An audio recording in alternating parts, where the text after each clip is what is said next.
जीवित सामर्थी और जलाली नाम में आप सब लोगों को जय यीशु मसीह की, जो हमें देख रहे हैं, सुन रहे हैं और सुनेंगे। परमेश्वर आप सबको आशीष दे। आज के दिन की मुबारकबाद आपको प्राप्त हो।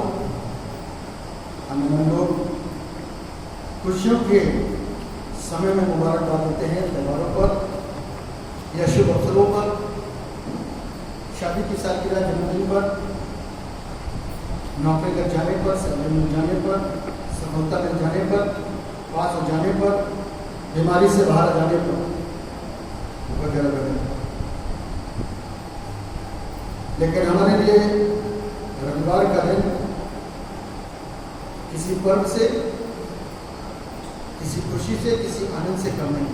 इसलिए हर एक जन को आज का दिन बहुत बहुत मुबारक हो और परमेश्वर की आशीष जो आज के दिन के लिए हम सब लोगों के लिए है, ठहराई गई है, वो आप तक सुरक्षित और साक्षात पहुँचे, ताकि आप उन शिक्षाओं को जो हमारे आत्मिक उन्नति के लिए मददगार साबित होंगी, उसको ग्रहण करें और प्रभु की उत्तम आशीषों को अपने जीवन के अंदर बहुत आगे पाएं, ताकि हम सब उस जीवते परमेश्वर को निकटता से जान सकें। निकटता से,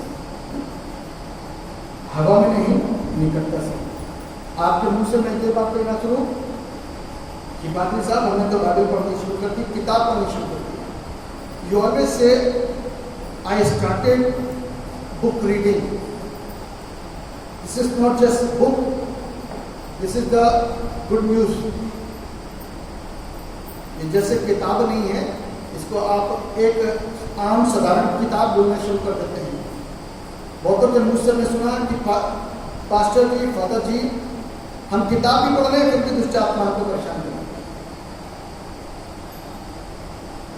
ठीक है, पहली बात तो आप सीखो, आप जानो। आपने जिस संदर्भ में बोला कि हम किताब पढ़ रहे हैं, आपके मन के अंदर एक ये बात है कि जब हम इसको पढ़ेंगे तो दुष्ट आत्मा ना आए। मतलब तो सीधा यही हुआ ना, मतलब तो सीधा यही हुआ कि आप जब बाइबल पढ़ें तो दुष्ट आत्मा आपके पास ना आए। क्या बाइबल आपने पढ़ ली पूरी, जान गए, समझ गए? कभी किसी ने नहीं बोला कि मैं बाइबल समझ गया। हम किताब पढ़ रहे हैं, तब भी समस्याएं होंगी।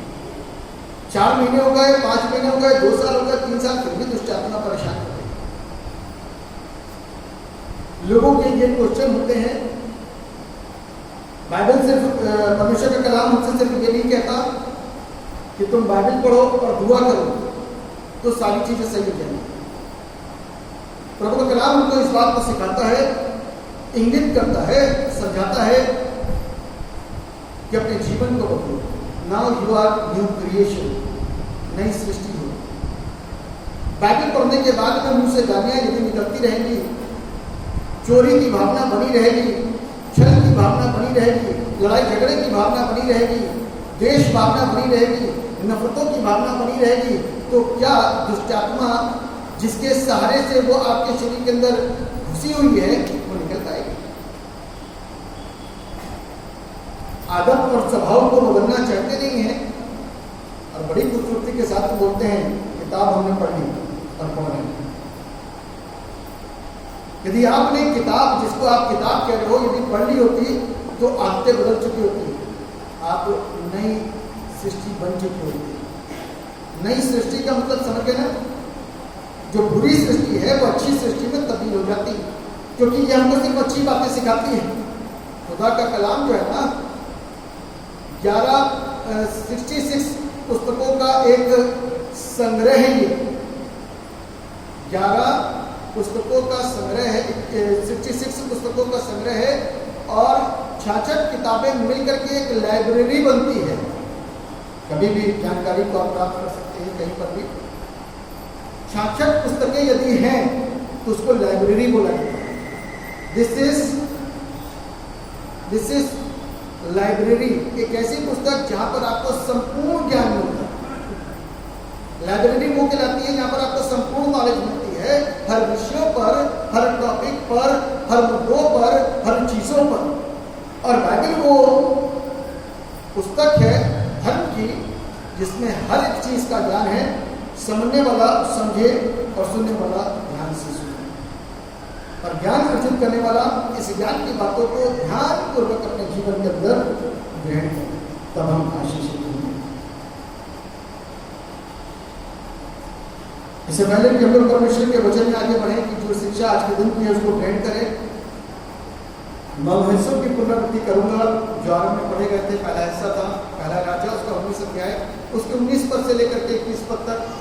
दूसरा हिस्सा था मरकुस रचित सुसमाचार, उसका 3रा अध्याय, उसके 7 पद से लेकर के 19 पद तक। इनसे संबंधित जो आज का थीम है, जो आज का शीर्षक है, कुछ इस प्रकार से है, the authority of Christ messengers is based on their living contact with him.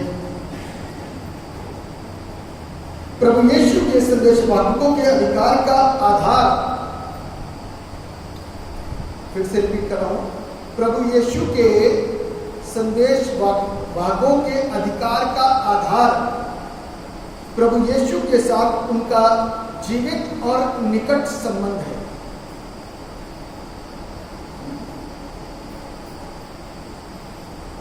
जो अधिकार आज परमेश्वर के दासों के पास में है, उसका आधार क्या है? What is the base of authority which the messenger of Christ have? What is the base? Base है living relationship with God. परमेश्वर के साथ में एक जीवित और निकट का संबंध, परमेश्वर के साथ में जीवित और निकटता का संबंध।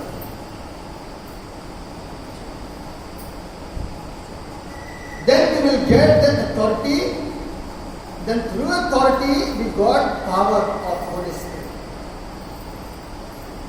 तब उसके बाद में हमको और आपको वो अधिकार, और अधिकार के साथ साथ में और उसके बाद में पवित्र आत्मा का सामर्थ्य हमको प्राप्त होगा।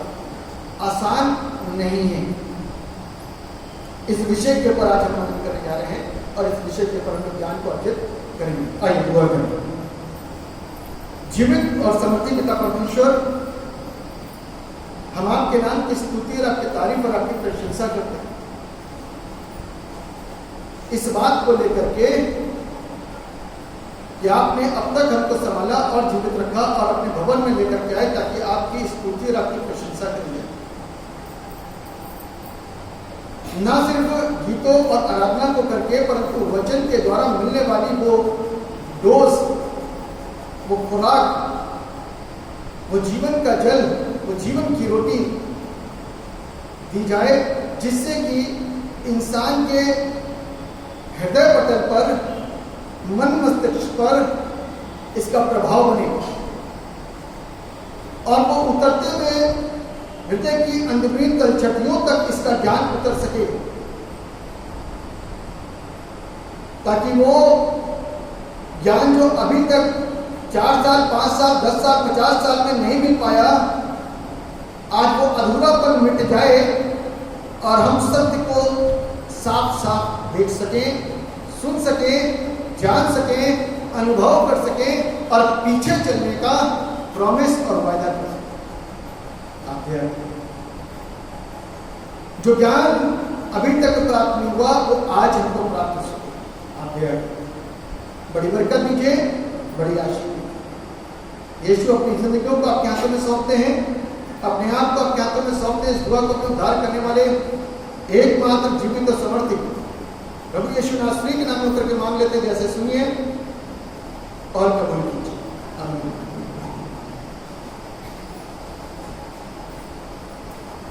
प्रभु यीशु के जीवित जलाली समर्थी नाम में आप सबको जय यीशु मसीह की प्रभु की बड़ी आशीष आपको मिले और संदेश को लेकर के संदेशवाहक जब आपके पास, आपके घर, यूट्यूब के माध्यम से, फेसबुक के माध्यम से लाइव आता है या बाद में सुनते हो, तो इस बात को सुनिए, इस बात को जानिए कि आपका मन किस तरफ है।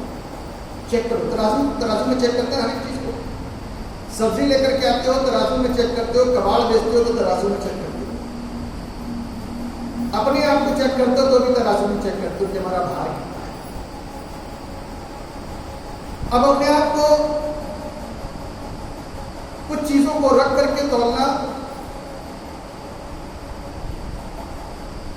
और वो चीजें हैं हमारे अंदर सांसारिकता का भार ज्यादा है या आत्मिकता का भार ज्यादा है। तराजू में रखना शुरू करो, पता चलना शुरू हो जाएगा। अब आप कह सकते हो फोन बंद कर दीजिए, जिसका फोन चल रहा हो। अपने आप को तराजू में रख के देखिए। अब आप कहोगे कि हम कहां से सांसारिकता को लेकर के आएंगे और कहां से आत्मिकता को लेकर आएंगे और कैसे तराजू को रखेंगे, कैसे तौलेंगे और कैसे पहचानेंगे, कैसे जानेंगे। अपने आप जान सकते हैं, अपने आप जान सकते हैं, क्योंकि ये अनुभव है जिस अनुभव को मैं आपके साथ में शेयर कर रहा हूं। मोबाइल तो हर लोग चलाते ही होंगे, बड़ा फेवरेट चीज है वो हमारी है। यदि वो नहीं है तो ऐसा लगता है कि जीवन थम गया। क्या हो गया? जोर से बोलिए। जीवन थम गया। देखिए कुछ तो बड़े ही भोले से लोग हैं, उनको सिर्फ इसलिए चाहिए कि ऑन कैसे किया जाए और ऑफ कैसे किया जाए, सुना कैसे जाए और सुनाया कैसे। कुछ लोगों के पास सुविधा तो हुई लेकिन इतनी वो इससे खुश है, लेकिन कुछ लोगों के पास में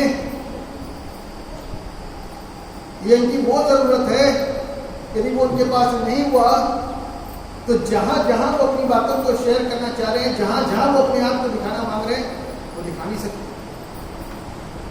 इसके बगैर उनकी जिंदगी थम जाती है, इसके बगैर उनकी जिंदगी रुक जाती है। तराजू में चेक करना शुरू करो, क्योंकि उसी मोबाइल के अंदर अच्छी चीजें हैं और उसी मोबाइल के अंदर चेक करो कि कितना टाइम किसको दे रहे हो ज्यादा, और जानबूझ के जबरदस्ती यीशु मसीह की वीडियो मत देखने लग जाना। मन किस में लग रहा है, दिलचस्पी किस में है, दिल भाग किधर को रहा है, देखना क्या मांग रहा है, पता चल जाएगा कि आप संसारिक हो या यहीं पर तराजू में तौल हो जाएगी कि ये मन किधर को भाग रहा है 24 घंटे में। क्या दिलचस्पी परमेश्वर के कलाम को सुनने में है? क्या दिलचस्पी परमेश्वर के वचन को सुनने में है? क्या दिलचस्पी परमेश्वर के गानों को सुनने में है? क्या दिलचस्पी गवाहियों को सुनने में है? क्या दिलचस्पी परमेश्वर के बड़े बड़े खादिमों के द्वारा मिल रही गवाहियों को और मिल रही चंगाइयों को देखने और सुनने में है? या अभी भी टिक टॉक कर रहे हैं? संसारिक है और छाप लगी है ईसाई, है ना? छाप कौन सी लगी है? छाप कौन सी लगी है? जोर से बोलो ना, शर्म आ रही क्या बोलते? छाप लगी है ईसाई। क्या ईसाई है? अरे जोर से बोलो ना, हाँ या ना? जोर से बोलो। पाप छोड़ चुके हम? हाँ या ना? पाप छोड़ दिए? Very good. तो इसका मतलब कि आप दुनिया की कोई ताकत आपके अंदर गाली, नफरतें, नशापन, बुरी चीजें, बुरी लालसाएं, इधर उधर दृष्टि डालना, ये सारी चीजें आपके अंदर से खत्म हो चुकी है क्योंकि आपने हाँ बोल दिया, तो बच जाओगे, तो बच जाओगे। और यदि अभी भी गड़बड़ियां हैं तो we are not Christian according to the Bible. क्योंकि प्रभु क्या कह रहा है? बंदा एक बोला कि प्रभु मैंने तेरे नाम से दुष्ट आत्माओं को निकाला, बड़े बड़े काम किए, और प्रभु कहता है कि मैं तुम्हें नहीं जानता, मेरी दृष्टि में तुम ईसाई नहीं हो। अपनी दृष्टि में ईसाई थे, मेरी दृष्टि में तुम किसी तरीके के योग्य नहीं थे, अपनी दृष्टि में तुम थे। हमको दूसरों की दृष्टि से अपने आप को चेक करवाना चाहिए। दूसरा बड़े अच्छे तरीके चेक करता है, है ना? क्या जब मार्केट में जाते हैं, तराजू में सब्जी तोलवाते हैं, ग्रोसरी वाले को बोल के जाते हैं कि 1 किलो ये, 1 किलो ये, 2 किलो ये, 2.5 किलो ये, 3.25 किलो ये, 4.25 किलो ये तौल करके रख दो, कि अपनी आंखों के सामने तोलवाते हैं। धोखा हो सकता है ना, बंदा बेईमानी कर सकता है। हमारे पैसे जा रहे हैं, बंदा बेईमानी कर सकता है, धोखा हो सकता है। और यहाँ अकेले ईसाई हैं, कोई पाप नहीं है, धोखा हो सकता है। परमेश्वर जानता है ना, परमेश्वर जानता है। तो हमको रात को इस चीज को चेक करना है। आज हम उसी मुद्दे पर हैं। मैं खास तौर पे उस बात को क्लियर करना चाह रहा था, जो मेरे पास फोन आते हैं, पादरी साहब हम तो किताब भी पढ़ रहे हैं लेकिन दुष्ट आत्माएं नहीं जा रही हैं, बीमारियां नहीं जा रही हैं, रोग नहीं जा रहे हैं। तो क्या आपने वास्तविकता में मसीहत को दुख के साथ में स्वीकार किया? दुख इसलिए कह रहा हूं कि अभी आप मौज के साथ में घूमो, आपको कोई कुछ नहीं बोलेगा, लेकिन यीशु को लेके घूमोगे तो आपको सब बोलना शुरू कर देंगे। क्रूस को उठा करके चलोगे तो आपको सब टोकना शुरू कर देंगे। क्रूस जहां आपने उठाया, पीड़ाएं वहीं आपके पास मिलेंगी, क्योंकि क्रूस का जीवन क्या है? एक त्याग का जीवन है, कष्ट का जीवन है, पीड़ा का जीवन है। सब व्यक्ति जो क्रूस को उठाएगा वो पीड़ा में से होकर के ही गुजरेगा, ध्यान रखिए। वो कष्टों में से होकर के ही गुजरेगा, इस बात को ध्यान रखिए। वो मुसीबतों में से होकर के गुजरेगा, क्योंकि उसकी विशेष निगाहें प्रभु यीशु तक पहुंचने की है।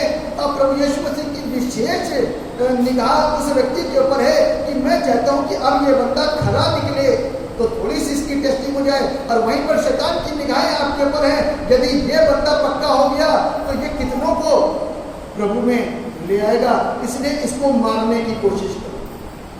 ध्यान रखिएगा, मैंने आपको हमेशा बताया कि यीशु जो करता है वो टेस्टिंग करता है, शैतान जो करता है वो एग्जाम देता है।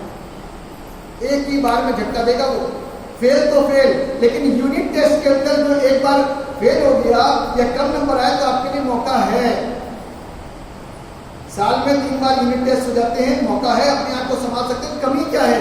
लेकिन एक बार एग्जाम देने के बाद में कोई कमी, कोई मौका नहीं, खत्म। शैतान खत्म करने की कोशिश करता है। बाइबल बताती है कि वो जो यीशु है वो जीवन लेकर के आया, वो जो शैतान है वो मृत्यु को लेकर के आया। वो हमारे लिए मौत का जाल बिछाता है। ये मोबाइल जो है ये एक प्रकार का मौत का जाल है जो हमको प्रभु से बहुत दूर ले जा चुका है। अभी कल मैंने अपने मुख से सुना, मेरे पास फोन आता है कोई क्रिश्चियन भाई का, किसी प्रकार से वो बहुत नाराज हो रहे थे, किसी चर्च की बात कर रहे थे। कहेंगे कि लोग उन लोगों से पूछ रहे थे जो सामने आकर के खड़े होते हैं और बाद में फिर जाकर के नशा और दारू और ये और बीड़ी और सिगरेट सारे काम करते हैं। कहेंगे वो लोग सही, जो सच्चे हैं उन लोगों की कोई पूछ नहीं। तो मैंने बहुत सारी बातों को उनको समझाया, सिखाया और कोशिश करी कि उनको और उन तक सही संदेश, सही ज्ञान, सही शिक्षा पहुंचे। क्योंकि आरोप तो बहुत जल्दी लगा जाता है, लेकिन स्थितियों को, परिस्थितियों को इंसान नहीं समझता। तो इस चीज को सिखाने की कोशिश की गई, इस चीज को समझाने की कोशिश की गई, उन्होंने समझा। तो मेरा कहने का अभिप्राय यह है कि आप इससे पहले कि इस बात को बताओ कि आप चंगे नहीं हुए हो, एक सवाल अपने सामने रखो कि जिस खुदा की मदद करने के लिए आप आए हो, जिस यीशु को आपने जाना है, इस बात को जानो। सबसे पहला क्वेश्चन अपने आप से करो कि यीशु बड़ा कि दुष्ट आत्मा बड़ी? जो सुनो ना, यीशु जैसा कोई है? नहीं। उसके समान कोई है? नहीं। पहला क्वेश्चन। अब मैं चंगा क्यों नहीं हो रहा? अब अपनी लाइफ को चेक करो। मैं अपनी लाइफ को अच्छी तरीके से जानता हूँ, कहाँ पर गड़बड़ी है, कहाँ पर नहीं, आप भी जानते होंगे। तो बाइबल को क्या बताती है? गड़बड़ियां ठीक करो अपने अंदर की। सिर्फ किताब पढ़ने से, जिसको आप किताब बोलोगे, सिर्फ किताब पढ़ने से कुछ नहीं होने वाला। प्रभु कहता है जो प्रभु में है वो नई सृष्टि है। अभी नई सृष्टि यदि हम बन गए हैं तो पुराना स्वभाव हमारे अंदर से दूर हो जाना चाहिए और बाहर के लोगों को वो पुराना स्वभाव मिटता हुआ सा, जाता हुआ सा दिखाई देना चाहिए। और उनके मुख से इस बात को आप जरूर सुन सकते हैं कि ये बंदा, ये जीवन, ये व्यक्ति, ये व्यक्तित्व ये बदल चुका है, ये चेंज हो चुका है। Now he is change personality, ये बदला हुआ। तो बदले हुए से दिखाई देना चाहिए। यदि आज भी बाहर जाकर के यहाँ तो जय यीशु की और बाहर जाकर के कुछ और रंग आप अपनाओ तो दिक्कत है। किताबें पढ़ते रहो और बाहर जाके कुछ और रंग अपनाओ तो दिक्कत है। ध्यान रखना, अपनी गवाही को जो बंदा नहीं दे सकता वो तो अपने आप को छिपा रहा है। फिर कहां से अपेक्षा करते हो कि बीमारी मेरे शरीर से, दुष्टात्मा मेरे अंदर से निकल करके बाहर नहीं जाती? बाहर तो आप दूसरे रंग दिखाते हो, चर्च में आके हालेलुया और प्रेज़ द लॉर्ड, वहां उनकी रीति, यहाँ हमारी रीति, यानी कि हमारी रीति मतलब हमने सिखाया ना। यीशु तो अंदर आएगी, यीशु आ जाएगा तो जीवन के अंदर यीशु ही सारी बातें सिखाएगा। लेकिन यीशु नहीं आया ना, इसलिए तो बाहर जाके कुछ और, यहाँ जाके कुछ और, उधर का मुखौटा कुछ और, इधर का मुखौटा कुछ और, उधर काला नकाब ओढ़ लिया, इधर आकर के सफेद नकाब ओढ़ लिया। फिर क्यों कहते हो पाजी साहब दुष्टात्मा नहीं जाएगी? Life must be changed. You and me must be changed with our habits, with our nature. सारी चीजों के अंदर बदलाव आना बहुत जरूरी है, स्वभाव के अंदर और आदतों के अंदर। तब जाकर के हम प्रभु के कामों को करते हुए दिखाई देंगे। इस बात को ध्यान रखिएगा कि क्रूस उठा करके चलना कष्टों का जीवन है। यदि हमारी आपकी जिंदगी बड़े मजे में चल रही है, कष्ट नहीं है, पीड़ा नहीं है, प्रभु के लिए ललक नहीं है, प्यार नहीं है, कुछ नहीं। बेफिक्र रहो, नरक का इंतजार करता है। क्या वो मैं हूं, क्या वो क्रिश्चियन हो, क्या वो मैं। आपने प्रभु के लिए क्या करा और आपने अपने प्रेम को कैसे जताया प्रभु के साथ? लोगों के साथ में प्रेम जता दो। Father's day, mother's day, children's day, ये डे, वो डे, सब में प्रेम जताते हो। प्रभु के साथ कब प्रेम जताया? सोचो जरा, कौन सा डे था वो प्रभु का? क्रिसमस डे है वो। तो आपने अपने ऊपर प्रेम जताया।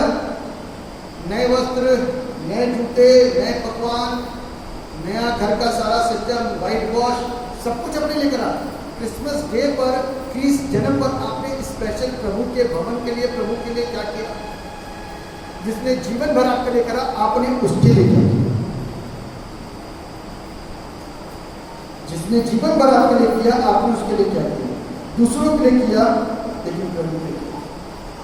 आप संदेश पे आते हैं, जैसा निकाल लीजिए पहला राजा 19 अध्याय 19वें पद से एक दिन पढ़ो।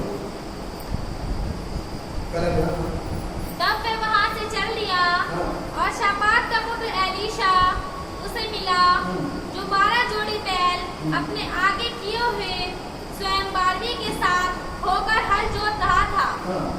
उसके पास जाकर एलिया ने अपनी चादर उस पर डाल दी। तब वे बैलों को छोड़कर एलिया के पीछे दौड़ा और कहने लगा, मुझे अपने माता पिता को चूमने दे, तब मैं तेरे पीछे चलूंगा।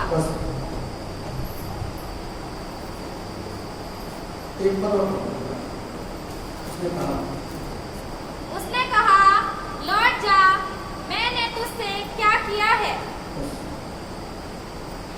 यहाँ पर हम देखते हैं एलीशा जो था, एलीशा के विषय में जानते हैं, कितने लोग जानते हैं एलीशा के विषय?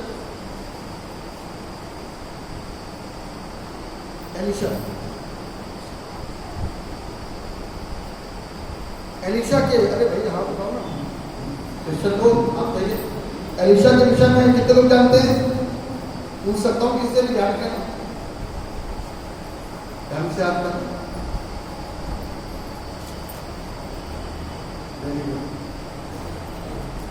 एलीशा के विषय बहुत सारे लोग जानते हैं, कंफर्म बैठे हुए हैं, क्रिश्चियन है, प्रभु भोज भी देते हैं, एलीशा के विषय नहीं जानते बहुत लोग। ये खुशी की बात है कि अफसोस की बात है? इसी से पता चल जाता है कि आज हम कहाँ पर बैठे हैं और समाज में हमारा स्थान है, समाज में हमारा नाम है, वर्चस्व रखने वाले हैं, अधिकार मानने वाले हैं। लेकिन हमको नॉलेज नहीं है हु इज एलिजा।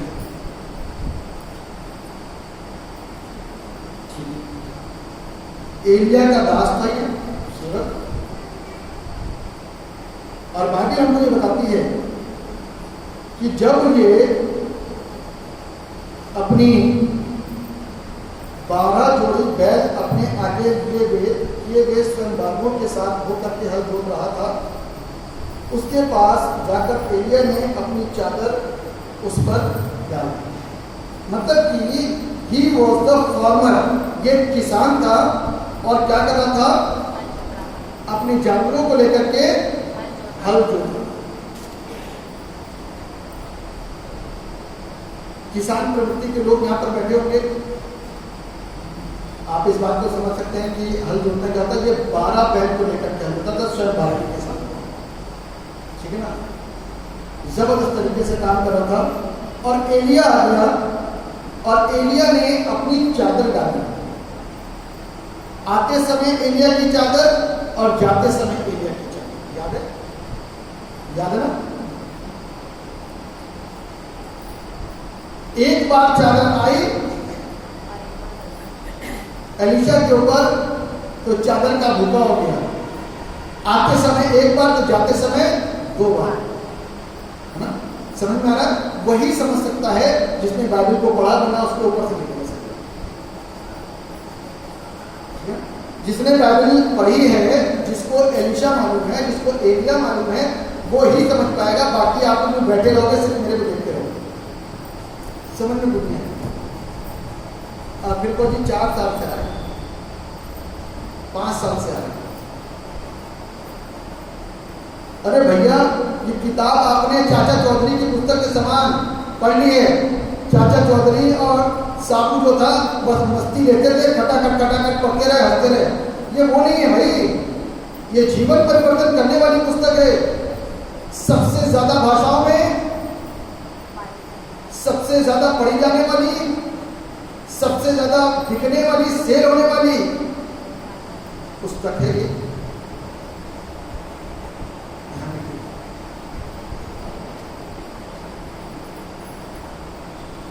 ये कॉमिक्स नहीं है, ये और अन्य पुस्तकों के समान नहीं है। This is the Bible, this is the library.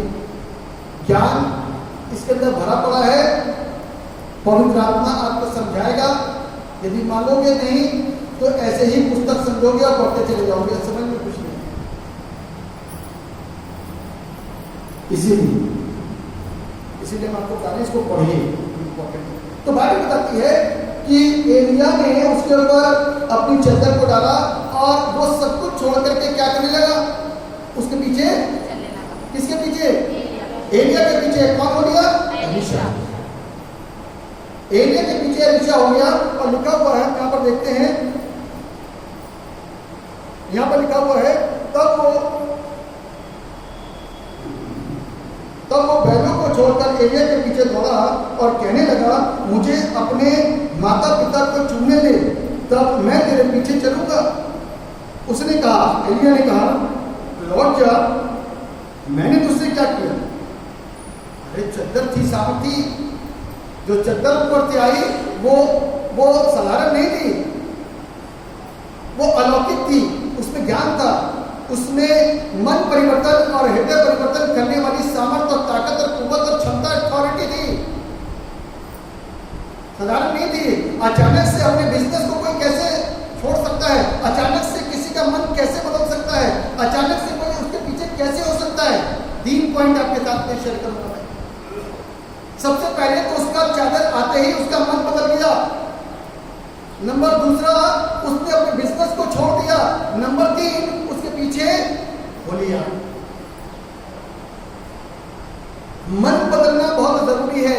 चाहे आप पुराने क्रिश्चियन हो या आज के नए विश्वासी हो, मन का बदलना बहुत जरूरी है। 1-2 बातें नहीं, बिल्कुल बदलना चाहिए।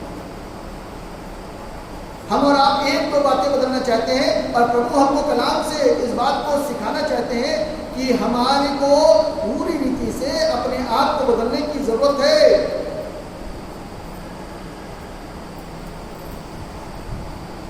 यदि हमारे जीवन में गवाही नहीं है तो हम बेकार हो जाएंगे। अपनी गवाहियों को छिपाइए नहीं। जो अपनी गवाही को छिपाएगा, प्रभु उससे कहेगा कि मैं तुमको नहीं जानता। ये सीधा सा फंडा है। अब आप उसके सामने कुछ बोल सकते हो? नहीं बोल सकते। अभी तो मौका मिल रहा, बार बार क्या कहते हैं, मैं इस बात को बोलता हूं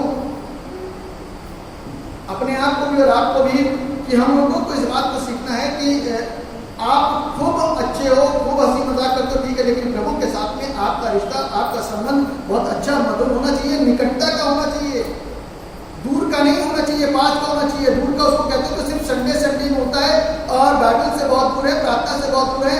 ना प्रभु आपको जानता, ना आप प्रभु को जानते। सिर्फ कागजों में आपका नाम लिखा हुआ है, जीने के लिए और मरने के लिए। मृत्यु हो गई तो दफना दिया जाए, जन्म हो गया तो दुआ कर दिया जाए और उसका थोड़े से रीति रिवाज हो जाए, शादी हो जाए, अपने घर की छुट्टी कर लो, बस इतना संबंध है हमारा प्रभु के साथ में। उसके अलावा हमारा कोई संबंध नहीं है। तो ध्यान रखना, ये अफसोस है। कोई क्लेम नहीं कर सकता प्रभु से कि प्रभु मैंने भी बपतिस्मा किया था और मैं भी कन्फर्म हुआ, और ना कोई मेरे सामने इस बात को बोलेगा। क्योंकि आप जब फोन करते हो ना तो मुझे गुस्सा भी आता है, क्योंकि इतना सिखाने के बावजूद भी आपको समझ नहीं आ रहा, तो ये अफसोस की बात है। क्योंकि उसका फैसला, उसका न्याय तो मुझसे नहीं लिया जाएगा, क्योंकि मैं आपको हर एक चीज कलाम से बता रहा हूं। उसका जो भी हिसाब लिया जाएगा वो आपके कर्मों के अनुसार ही लिया जाएगा। तो बाइबल हमको बताती है कि उसने उससे कहा, लौट जा, मैंने तुझसे क्या किया है। तब वो उसके पीछे से लौट गया और एक जोड़ी बैल लेकर बलि किया और बैलों का सामान जलाकर उनका मांस पका के अपने लोगों को दे दिया और उन्होंने खाया। तब वो कमर बांधकर एलिया के पीछे चला और उसकी सेवा टहल करने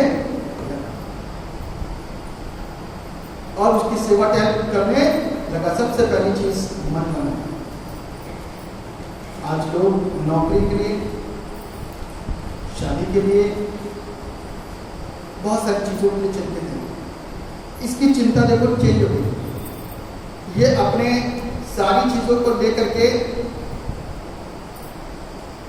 छोड़ दो। बाइबल कहती है अपना, आप सुनो, ध्यान से सुनना चाहिए, और बैलों का सामान जलाकर उनका मांस पकाकर अपने लोगों को, जो उसका सामान था, जो उसका बिजनेस था, जिससे उसकी कमाई थी, उसने सब को जलाया और नष्ट कर दिया।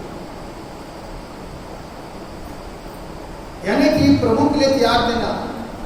एक ऐसा कलाम उसके ऊपर उतरा चादर के द्वारा कि उसकी जिंदगी, उसकी सोच, उसका मन, सब कुछ ऊपर से लेकर अंदर तक, बाहर से अंदर तक सब कुछ बदल गया।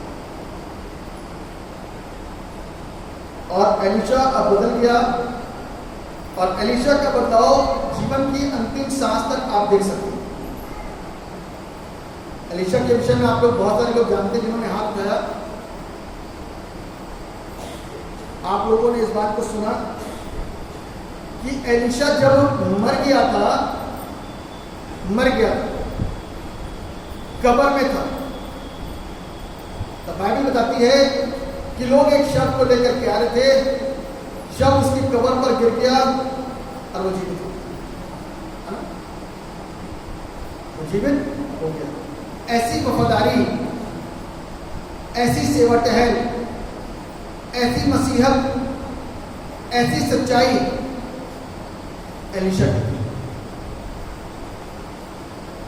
एलीशा ने जीवन भर सेवा टहल करी, और जब एलिया उठाया जाने पर था तो इतना जरूर चाहता था, यदि एलिया चला जाएगा तो मैं क्या करूंगा बगैर सामर्थ्य के, मैं क्या करूंगा। तो उसने कहा, मुझे तेरी आत्मा का दूना, I want double portion of your spirit. मुझे तेरी आत्मा का दूना भाग चाहिए। और पीछे पिछला जितनी सेवा टहल मैंने करी, आज उसका रिजल्ट चाहिए। और बाइबल कहती है एलिया ने उससे कहा, यदि तू मुझको उठाए जाने के समय तक देख सकेगा तो प्राप्त करेगा। और वो देखता रहा, अपनी निगाहों को उसके ऊपर लगाए रहा और प्राप्त किया। वो जो चादर एलिया की शुरुआत में इसके ऊपर आई, वो एलीशा का अभिषेक। क्या था? एलीशा का अभिषेक। उसका मन बदला, उसने अपने मन को चेंज करा, अपने स्वभाव को चेंज करा, अपने रिश्तों को छोड़ा, अपने परिवार को त्यागा। मतलब कि इतनी देर के अंदर क्विक काम यहां से होना शुरू हो गया। इसको कैसे समझेंगे? इसको ऐसे समझेंगे। लिखा हुआ है 20वें पद को। तब वो बैलों को छोड़कर एलिया के पीछे दौड़ा और कहने लगा, मुझे अपने माता पिता को चुनने दे, तब मैं तेरे पीछे हूँ। आप क्विक डिसीजन देंगे, यानी कि माँ बाप को छोड़ना ये एक क्विक डिसीजन है। उसने तुरंत इस बात को अपने मन में बना लिया कि मुझे सेवकाई करनी है, मुझे मिनिस्ट्री करनी है, तो मुझे अपने माता पिता को क्या करना पड़ेगा? छोड़ना। आज कोई भी सेवक चुना, पिछले हफ्ते संडे के दिन मैं एक बच्चे को समझा रहा था, वो मिनिस्ट्री करना वाला है, तो मैं उसको समझा रहा था कि बेटा ध्यान रखना, यदि मिनिस्ट्री करनी है तो कष्ट तो आएंगे ही आएंगे। ऊपर संडे वाली मिनिस्ट्री करनी है, जो दुनिया कर रही वो तुम भी करोगे, तो मत करो सेवकाई, अपने घर में रहो, कुछ और करो। और ये मत सोचना कि अब यहां से जो डिसीजन ले रहे हो वापस माँ बाप से मुलाकात होती रही, कब मुलाकात होगी इसके लिए चिंता मत करना, प्रभु करवाएगा जो करवाएगा। वरना इस चीज की चिंता मत करना, क्योंकि तुमको उसको छोड़ करके, सारी चीजों को छोड़ करके, त्याग करके प्रभु के पीछे चलने की जरूरत और आवश्यकता है। सारी चीजों को छोड़ना पड़ेगा। यही चीज यहाँ पर ही उसने मन बनाया कि मुझे अपने माता पिता को छोड़ने दे, तब मैं तेरे पीछे चलूंगा। सबसे पहली चीज मन को बनाना है। सेवकाई करते समय, यीशु को स्वीकार करते समय कि हमें बहुत चीजों में त्याग देना पड़ेगा, पहला पॉइंट। दूसरा पॉइंट है बिजनेस को त्यागना। मतलब जो कुछ भी है उन सारी चीजों को हमको क्या करना है? छोड़ना है और त्यागना है। मतलब जब उसको भी अपने साइड में रखे रहे और उसको भी साइड में रखे रहे, तो प्रभु की सेवकाई को करना असंभव है। यदि प्रभु की सेवकाई को आप सोचो कि आप पूरे फुल फ्रेश पादरी बन लो, आप चढ़ाइयाँ भी देना शुरू कर दो, आप दफन देना भी शुरू कर दो, आप छठी पढ़ाना भी शुरू कर दो और साइड में कोई बिजनेस भी करते रहो, तो संभव नहीं है। क्योंकि दो तरफ दिमाग बढ़ेगा। और बाइबल बताती है, लोगों को एक चीज शिक्षित करती है कि दो नाव पर पैर रख करके कोई भी बंदा एक तरफ मत बनाओ। बिजनेस को जो सोच रहे हो उसको छोड़ो, उसको त्यागो और उसकी बातें तक जला करके आगे बढ़ो। इसने अपने हर एक बिजनेस की चीज को जैसे जुड़ी थी उसको जलाया और जला करके उसको त्याग किया। तीसरा पॉइंट और अंतिम पॉइंट, बाइबल बताती है कि वो उसके पीछे, आज हम और आप पीछे चल रहे हैं और एक तरफ एलीशा ने कहा मैं पीछे चलूंगा। आपका पीछे चलना और एलीशा का पीछे चलना। बेटा पैर पीछे कर लो।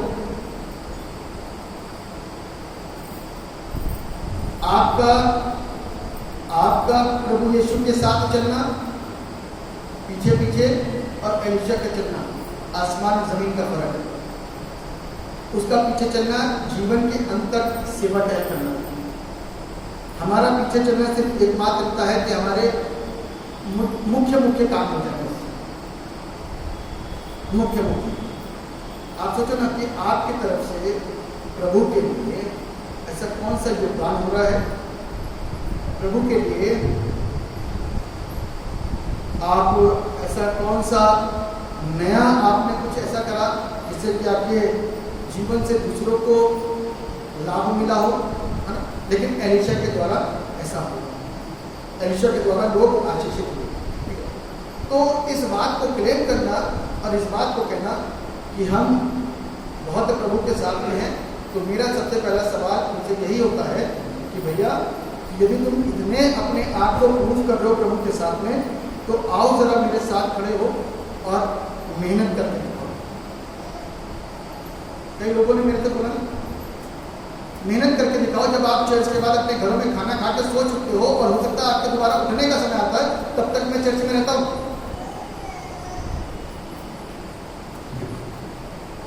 तब तक हम चर्च में रहते हैं। मेहनत करके दिखाओ प्रभु के साथ। इसमें एलिशा ने मेहनत करी और मेहनत का ही असर इसको मिला। मेहनत का असर इसको मिला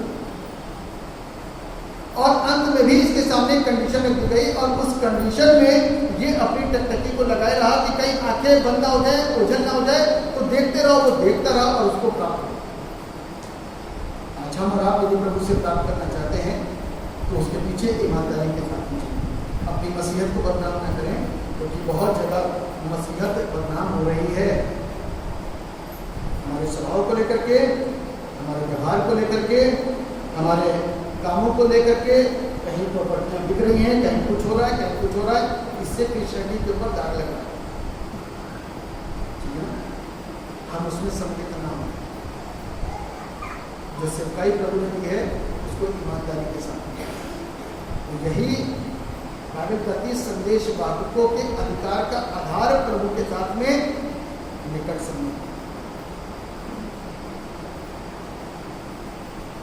परमेश्वर के संदेश वाहकों के अधिकारों का आधार परमेश्वर के साथ में निकट संबंध है।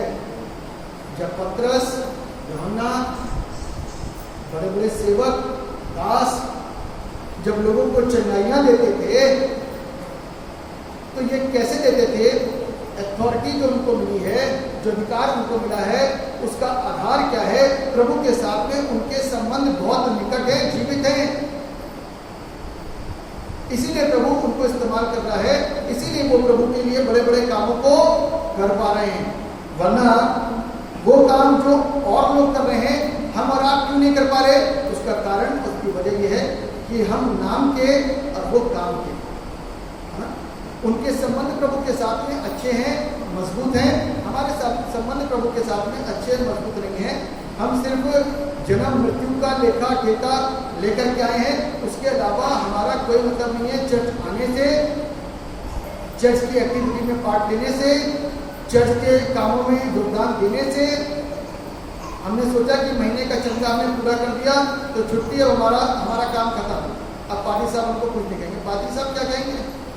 कहने वाला तो वो है, जब वो कहता है तो हम सुनना शुरू कर देते हैं ना, जीवन बदल जाते हैं।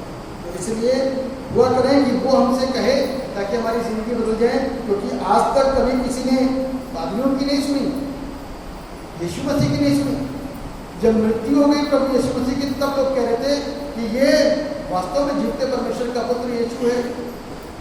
और आज तक यही लड़ाई है, लोग उसको पुत्र स्वीकार नहीं कर रहे, जीवन का दाता स्वीकार नहीं कर रहे, काम होते हुए देख रहे हैं, फिर भी आंखें बंद हैं। आज यही मसीहत में भी हो रहा है।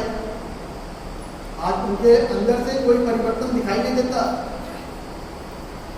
कोई परिवर्तन नहीं दिखाई देता। हमको और आपको सच्चाई के दामन को पकड़ना है। मत देखिए दाएं, मत देखिए बाएं, देखिए सिर्फ यीशु मसीह को, तो जीवन सफल हो जाएगा। यदि दाएं और बाएं देखने की कोशिश करोगे, राजनीति पॉलिटिक्स में घुसने की कोशिश करोगे, तो बर्बाद हो जाओगे। यीशु को देखो, जीवन में। इसलिए आप लोगों से जो लोग लगातार फोन करते हैं, मेरी आपसे गुजारिश है, परमेश्वर के कलाम को पढ़ने के साथ साथ में, प्रार्थना करने के साथ साथ में, उपवास रखने के साथ साथ में अपने अंदर की बुरी आदतों को भी त्यागने और छोड़ने की कोशिश करिए।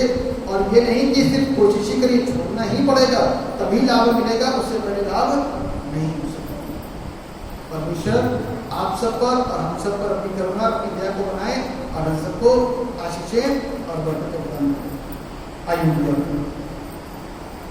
जीवित और सर्वशक्ति पिता परमेश्वर, राजाओं के राजा, आपको धन्यवाद देते हैं जिंदगी के लिए जो आपने हमें आपका धन्यवाद।